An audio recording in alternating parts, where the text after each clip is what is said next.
What's up, everyone? This is the Montre Black. Today, we're gonna react to a death battle Omni Man versus Homelander.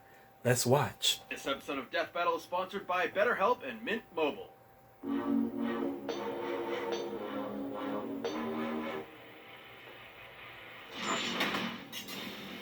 Omni-Man, the invincible champion from planet Viltra.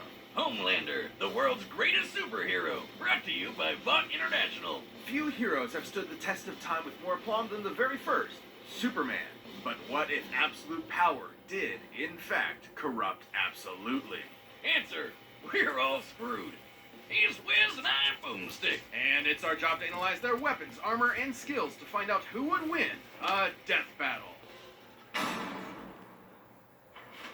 Look, up in the sky. It's a bird. It's a plane.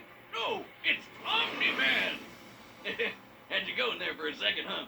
Not really. His name is in the title of the video. Well, you might be forgiven for mistaking Nolan Grayson for his classic comic inspiration. He's even got that sexy mustache that he's not afraid to hide with terrible CGI. Born on the planet Viltrum, Nolan was sent to Earth to act as its superpowered alien defender and spread the enlightenment of his utopian homeworld. And as his superhero alter ego Omni-Man, there was no one better suited to the task. He saved the world countless times, worked alongside the Guardians of the Globe, and even married and had a son, Mark. Life couldn't be better until Mark inherited his dad's Viltrumite powers. That's when Mark found out that his dad was a stinking rat bastard liar. Turns out, Viltrum wasn't exactly the peaceful utopia Nolan promised. Peaceful in the sense that they culled half their population, murdering billions with their bare hands until only the strongest were left, united by a common purpose. This Viltrumite empire then went on to conquer planet after planet in their home galaxy, murdering any who dared oppose them. So just scratch that whole peaceful part entirely. And turns out Omni-Man was here to do that same thing to Earth. Sorry, Mark. Your dad's a dick. Even worse, he's easily the most powerful being on the entire planet. Imagine combining the raw power of a Kryptonian and the bloodlust of a Saiyan, and what you get is basically a Viltrumite. Due to their unique DNA, Viltrumites are composed of smart atoms that they can manipulate to achieve superhuman feats, like holding their breath for weeks on end by drawing more energy from the oxygen inside them. Kinda reminds me of that whole bioelectric aura thing Superman has. That's basically how comic writers bullshit a sciencey explanation for his powers. Except smart atoms make even less sense. How can atomic structure be designated by your DNA? DNA is made of atoms. It's completely nonsensical biological hogwash that I cannot stand. Uh-oh, comics fans. I'm calling this debunked. Viltrumites can fly, withstand near absolute zero temperatures, and even possess insane healing factors. You know, stuff like getting punched through the stomach, having your guts ripped out, or having your face smashed up in a tomato soup. I don't mean to exaggerate, but Viltrumites in this series get fucked up and somehow survive. However, too much trauma to the brain or heart can overtax their healing factors, and intense heat can be especially damaging. Even the most powerful Viltrumites can be killed by extended baths in the spicy hot plasma of a star. And because of their abilities, their inner ear vestibular system is far more sensitive than a regular human's. Intense sonic pressure will disrupt their fragile equilibrium and even prevent them from flying. Though pushing themselves to their physical limits only ends up making them way stronger. And considering Nolan has been alive and planet conquering for thousands of years, he is easily one of the toughest Viltrumites around. Like, other aliens attacking him will literally splatter their bodies against him. But Mark didn't inherit everything from his dad. Despite his alien genes, Mark was raised as a human with our weak, pathetic human values like love and compassion and not brutally murdering the shit out of everyone you see like a maniac. Really made it difficult for Nolan to relate to his kid. Such as when these aliens invaded Earth. Mark tried his best to minimize casualties and outsmart his numerically superior foes. Nolan, meanwhile, tackled their leader through the portal back to their homeworld, then spent some time systematically annihilating their planet for even daring to take Earth from him. Classic generational divide. Annihilate is underselling it. Nolan flew so fast that his body lit their planet's atmosphere on fire, creating massive country-sized explosions, with his own body as the projectile. Omni-Man has flown across galaxies in only a week, survived punching a hole through a planet, and even deflected a meteor the size of Texas. Assuming that means the diameter of the meteor is equivalent to the distance from the top of the Panhandle to the Gulf of Mexico, that would make it 1,300 kilometers wide. And weigh over 4.6 quintillion tons. Moving at re-entry speeds of over 11,000 meters per second, it had hit with enough energy to destroy the moon twice over. So Omni-Man is strong enough to slaughter those who considered him an ally, the Guardians of the Globe, all to ensure as seamless a transition to the coming Viltrumite rule as possible. Too bad for Nolan, it wouldn't be that easy, because he'd have to go through his son first. Mark was horrified by his father's treachery, spurred on by the reveal that Nolan only viewed his mother as a pet, a disposable broodmare. Invincible fought Omni-Man to save the planet. And that's when Mark's real Viltrumite training began. Get it? Training? Like the train? Yes, we get it. It was a good pun. Jesus. But if anything, it was Omni-Man that learned a lesson about humanity that day. He may have tried to turn Mark into a Viltrumite, but in reality, as Nolan fled Earth with tears in his eyes, Mark made his father human. This episode is sponsored by BetterHelp. Life can be overwhelming, and many people are burned out without even knowing it. Symptoms can include lack of motivation, feeling helpless or trapped, detachment, fatigue, and more. Working on a show like Death Battle every week definitely wipes me and Wiz out once in a while. Remember that one time you had to research Madara's 5D chess plan and you keeled over during the show? All too well. Thanks for reminding me. No problem, best buddy. We associate burnout with work, but that's not the only cause. Any of our roles in life can lead us to feel burned out, and BetterHelp Online Therapy wants to remind you to prioritize yourself. Talking with someone can help you figure out what's causing stress in your life. BetterHelp is customized online therapy that offers video, phone, and even live chat sessions with your therapist, so you don't have to see anyone on camera if you don't want to. It can be more affordable than in-person therapy, and you can be matched with a therapist in under 48 hours. Death Battle viewers get 10% off their first month at BetterHelp.com/DeathBattle. That's BetterHelp.com/deathbattle. Welcome to Vought International, a multi-billion-dollar American conglomerate whose #1 products are the greatest superheroes on the face of the earth. That's right! Superheroes are real and they're big business! Imagine a company that possesses a monopoly on popular culture, pumping out movies, TV shows, action figures, and video games constantly, drowning the masses in a slurry of focus-tested nostalgia opium with no end in sight. Yeah, imagine! Within Vought's pantheon of gods among men is their premier super team, the Seven, and its leader, Homelander. He's got the looks, the charm, the Jesus, and most importantly, he's got the power to slaughter all of America's enemies at home and abroad. This guy probably eats freedom and shits eagles. But Homelander's squeaky clean corporate sheen is only skin deep. Far from the big blue Boy Scout he's marketed as, Homelander is probably the closest thing to Lucifer on Earth. Remember Bad Future Biff from Back to the Future? Now give him superpowers and media training. Vought's official story is that Homelander was an alien who landed here as a baby, a tale we're all familiar with. And one that's total bullshit. Homie was made in a lab with Vought's proprietary super soldier serum, Compound V. And he was a complete success. Too much of a success. He was murdering rooms of terrified scientists before his umbilical cord was even cut. In the comics, Vought had to keep a remote-controlled hydrogen bomb strapped to him at all times because they had no idea what else could possibly kill him. As he grew up, he was subjected to psychological conditioning to make him the greatest and most profitable hero of all time. It wasn't long before he debuted as Homelander, the ultimate defender of the American dream. Homelander possesses massively superhuman strength, speed, and durability. He can fly at hypersonic speeds, see through walls with X-ray vision, and detect a person's emotional state from just the sound of their heartbeat. But you know you're done for when he breaks out his heat vision, which is strong enough to slice through crowds of people or split airplanes in half. Or screams so loud that it shatters the eardrums of anyone around him. Those are innocent bystanders whose ears are exploding, by the way. Oh yeah, he totally botched this mission to stop a plane hijacking, so he forced each and everyone on board to die in the resulting crash so they wouldn't reveal his incompetence. Well, Homelander's powers may be real, but his heroism is a charade. Though he plays his part well, he cares nothing for the peons he's forced to protect.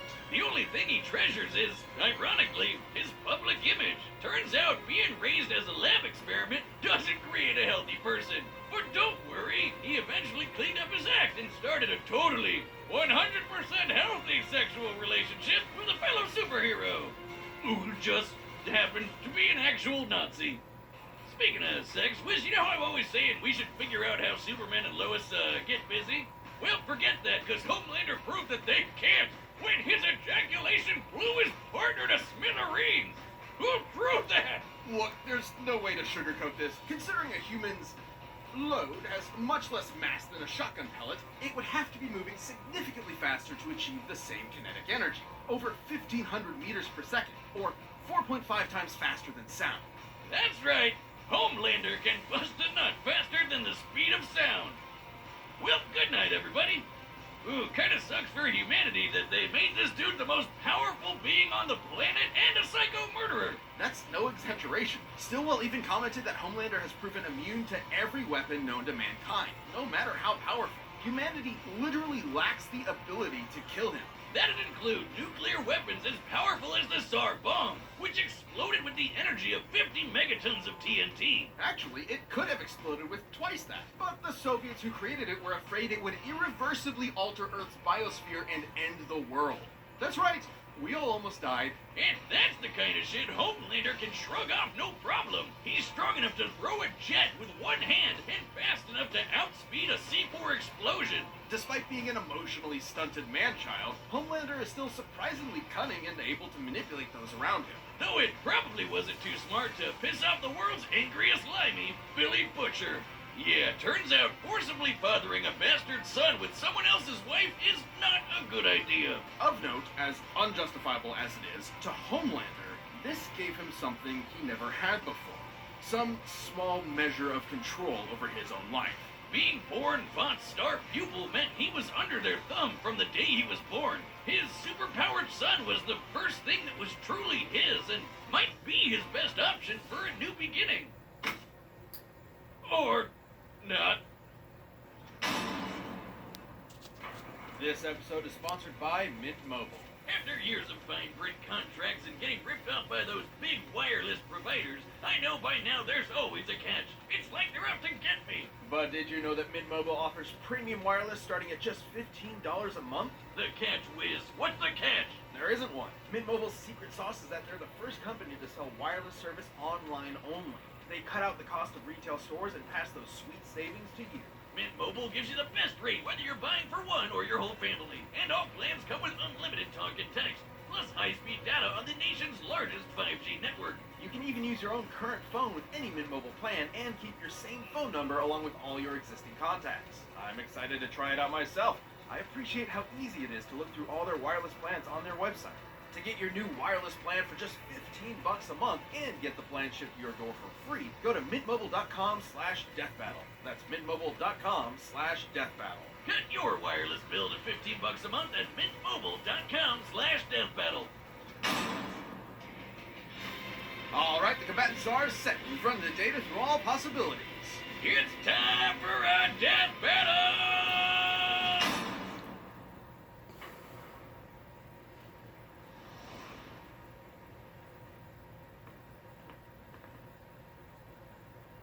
Howdy, neighbor. Coco? It's warm. You know, Nolan, Homelander is more than just a superhero. It might be cynical to say this, but he's a brand. And it's very important to me that that brand means something. And if I'm playing second fiddle to some goddamn alien, what's really the point, right? What do you think, Debbie? Oh, she's shy. So, do we have an understanding? Get the fuck out of my country. I'm going to feed you your own heart. Shit. That was a great line. Ooh.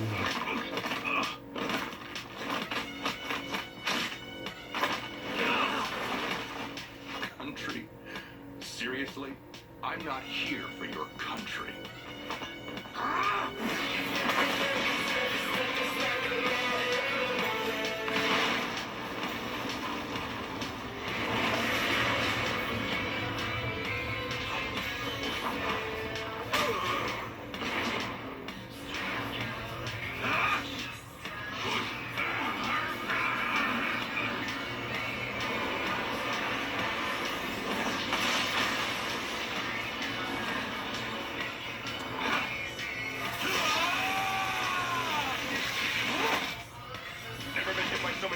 attack before? You have to turn with the punch to reduce.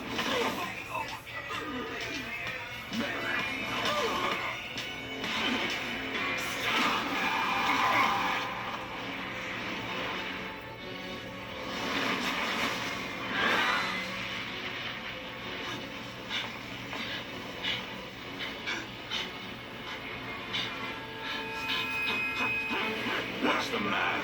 Are you going to cry?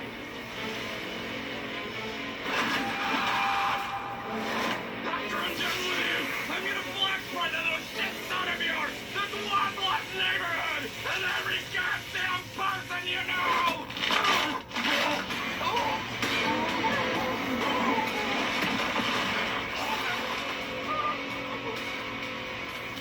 Remember what I promised you.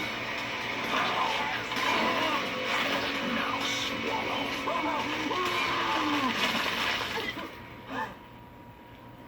Merry Christmas. KO! Wiz, if there's a god, it sure seems like he was working out some aggression there. Despite Homelander's dominance within the world of the boys, he's a big fish in a small pond, relatively speaking. Homelander can move faster than sound, while Omni-Man can move faster than light. Homelander can survive a nuke, while Omni-Man can shatter the moon twice over. To be fair, Homelander did have a couple of abilities Omni-Man didn't, like his heat vision. And while Viltrumite healing factors have failed against continuous exposure to the heat of stars, that still took quite a bit of time, and there's no reason to think Homelander's heat vision was anywhere near that hot.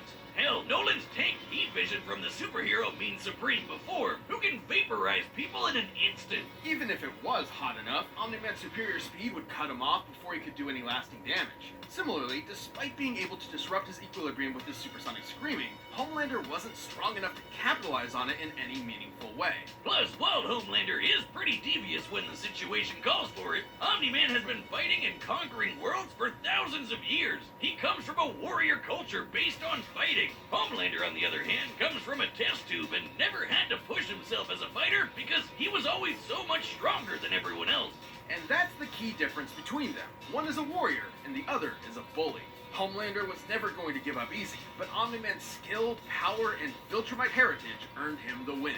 When it comes to Superman knockoffs, Homelander had to eat his heart out. The winner is Omni-Man. If you like the death battle, give a thumbs up. I'll see you on my next reaction. This is the Demontroy Black. Peace.